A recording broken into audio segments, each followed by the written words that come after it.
इसी युद्ध के हालात खत्म नहीं हुए हैं। इससे पहले कि बेन्यामिन नेतन्याहू कोई बड़ा फैसला ले, वो 3 बहुत ही गंभीर क्राइसिस से घिर चुके हैं। अब इजराइल की सेना को डर है कि कहीं इस हालात का फायदा ईरान ना उठा ले। देखिए रिपोर्ट।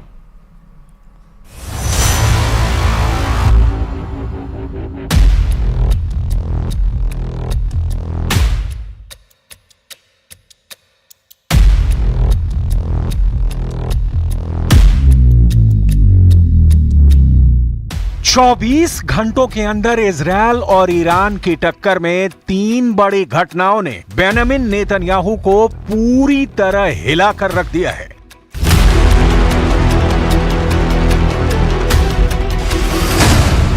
नेतन्याहू को शॉक नंबर 1।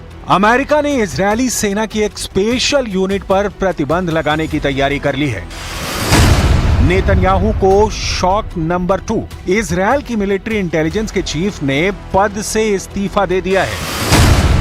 नेतन्याहू को शॉक नंबर 3। ईरान के सुप्रीम लीडर अली खामनेई ने कहा है कि ईरान की मिसाइल पावर देखकर इजरायल खौफ में डूब चुका है।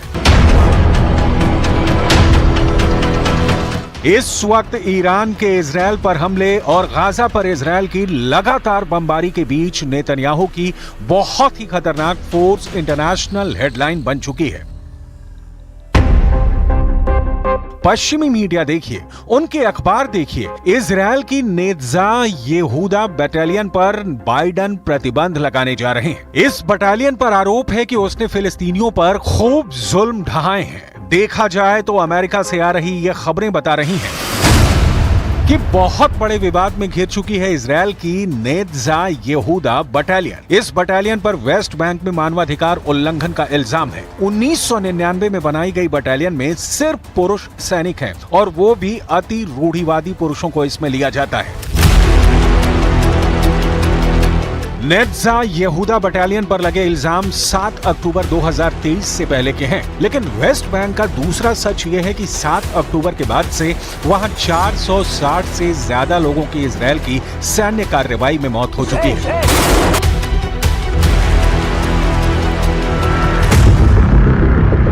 इजरायल की नेत्जा यहूदा बटालियन पर प्रतिबंध लगाने का मतलब है कि इससे अमेरिका से कोई सैन्य मदद नहीं मिलेगी। इसलिए यही है बेन्यामिन नेतन्याहू को शॉक नंबर 1। नेत्जा यहूदा बटालियन पर पाबंदी का मतलब इजरायल की सेना पर काला धब्बा। नेतन्याहू पहले ही अपने घर में लगातार प्रदर्शनों से जूझ रहे हैं और अब उन्होंने अमेरिका की तरफ से आ रही इस रिपोर्ट को नाक का सवाल बना लिया है। बाइडन का आक्रामक रवैया देखकर नेतन्याहू को बहुत गुस्सा आया है। अब नेतन्याहू की तरफ से रिएक्शन ऐसा आया है कि साफ लग रहा है कि इजरायल अब ईंट से ईंट बजा देगा। उसकी राह में जो आएगा तबाह कर दिया जाएगा।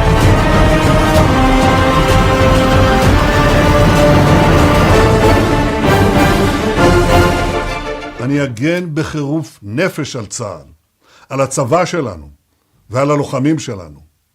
אם מישהו חושב שהוא יוכל להטיל סנקציות על יחידה בצה"ל, अब देखिए, बेन्यामिन नेतन्याहू को शॉक नंबर 2। इजरायली सेना के इंटेलिजेंस चीफ एहरॉन हलीवा ने इस्तीफा दे दिया है। 7 अक्टूबर 2023 को हमास ने इजरायल पर हमला किया। पूरी दुनिया ने इजरायली टैंकों को जलते हुए देखा। 1000 से ज्यादा इजरायली नागरिकों और सैनिकों की मौत हुई। इसी के बाद से इजरायल में अंदरूनी कोहराम मचा था। इस हमले के बाद इजरायली मिलिट्री इंटेलिजेंस के प्रमुख मेजर जनरल एहरॉन हलीवा बहुत दबाव में थे और अब उन्होंने अपने ओहदे को छोड़ने का फैसला किया। ये ऐसा वक्त है जब नेतन्याहू के सामने बहुत से फ्रंट खुले हुए हैं और उनके कमांडर भी बहुत ज्यादा प्रेशर में हैं। गाजा पर रोजाना नॉन स्टॉप बमबारी के बावजूद इजरायल अब तक हमास को खत्म कर पाने में नाकाम साबित हुआ है। गाजा में 34,000 से ज्यादा लोगों की जान जा चुकी है, लेकिन नेतन्याहू अब भी खाली हाथ है। 2024 में अप्रैल का महीना इजरायल के लिए ही नहीं, इजरायल के प्राइम मिनिस्टर बेन्यामिन नेतन्याहू के लिए भी बहुत बड़ा शॉक लेकर आया है। अमेरिका इजरायल की मदद करने की बजाय उसकी सेना पर पाबंदी लगा रहा है। इजरायल की पब्लिक नेतन्याहू के खिलाफ सड़कों पर उतर चुकी है और इन सबके बीच ईरान से बड़े युद्ध का खतरा अब तक टला नहीं है।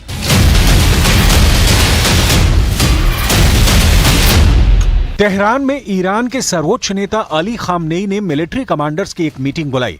इसे ईरान की पावर स्टेटमेंट कहा जा रहा है, क्योंकि खामनेई ने इस मीटिंग में ऐसी बात कह दी है जिसे लेकर इजरायल के जवाबी हमले वाले दावों पर सवाल और तेज हो गए हैं।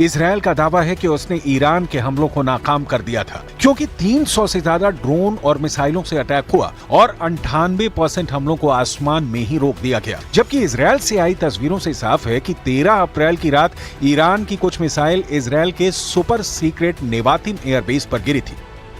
इन मिसाइलों के साथ बड़े बम नेतन्याहू के साथ इजरायल की साख पर गिर रहे हैं। नेतन्याहू के कमांडर इस्तीफा दे रहे हैं। नेतन्याहू से इजरायल की पब्लिक पूछ रही है कि गाजा में बंधक बनाए हुए लोग कब आजाद होंगे। इजरायल से लगातार पूछा जा रहा है कि ईरान को कहां मारा, कैसे मारा, किससे मारा, कितनों को मारा, सबूत कहां है।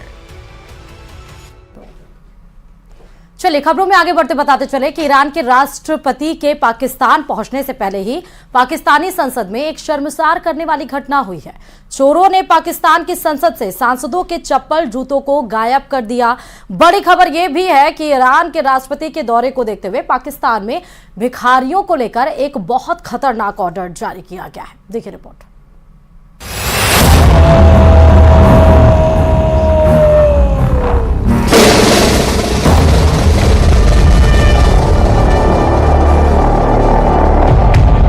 ईरान के राष्ट्रपति इब्राहिम रईसी के पाकिस्तान दौरे के ठीक पहले पाकिस्तानी संसद परिसर में स्थित मस्जिद से 20 जोड़ी जूते चप्पलों पर डकैती पड़ गई।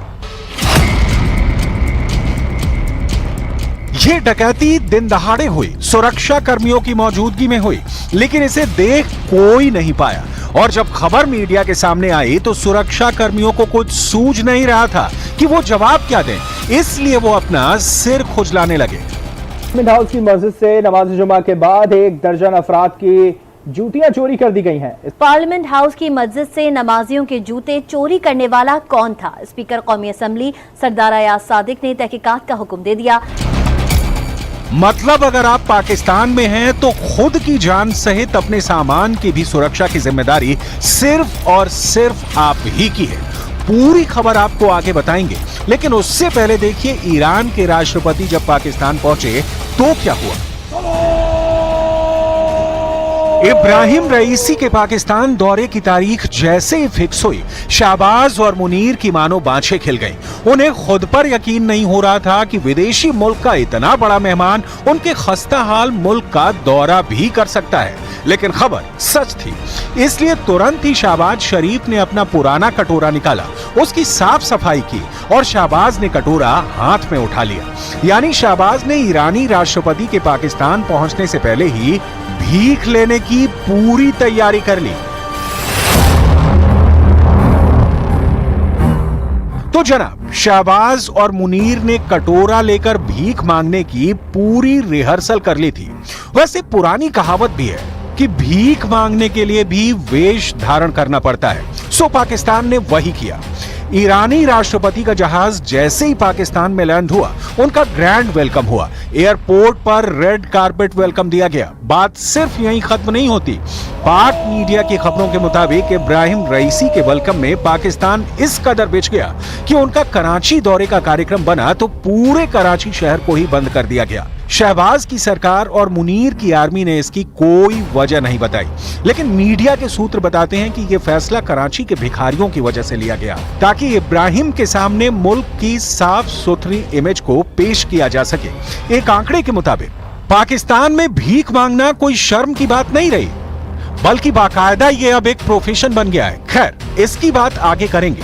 अभी बात ईरान की। अब आप ये जान लीजिए कि पाकिस्तान के भीख मांगने वाले कटोरे को ईरान ने कितना भरा है। बताया जा रहा है कि दोनों देशों के बीच बैठक का मुद्दा पाकिस्तान ईरान के बीच की गैस पाइपलाइन प्रोजेक्ट है, जो पैसे की कमी से सालों से लटकी हुई है।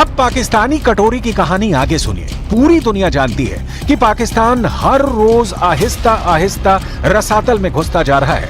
मुल्क में रोटी बनाने के लिए आटा नहीं है और ऐसे में अगर ये पाइपलाइन का प्रोजेक्ट शुरू नहीं हुआ तो पाकिस्तान पर 1.5 लाख करोड़ रुपए का जुर्माना लग सकता है। अब जिस मुल्क में दाल तो छोड़िए आटा भी नहीं है, वो कहां से लाता 1.5 लाख करोड़ रुपए? ईरान से इस डील को लेकर अमेरिका की नाराजगी से बचने के लिए मार्च 2023 में पाकिस्तान ने एक डेलीगेशन वॉशिंगटन भेजा था। इसका मकसद अमेरिका से प्रोजेक्ट आगे बढ़ाने के लिए छूट मांगना था, ताकि वो ईरान के चलते उन पर कोई पाबंदी न लगा दे। हालांकि अमेरिका ने अभी तक इस पर कोई फैसला नहीं दिया।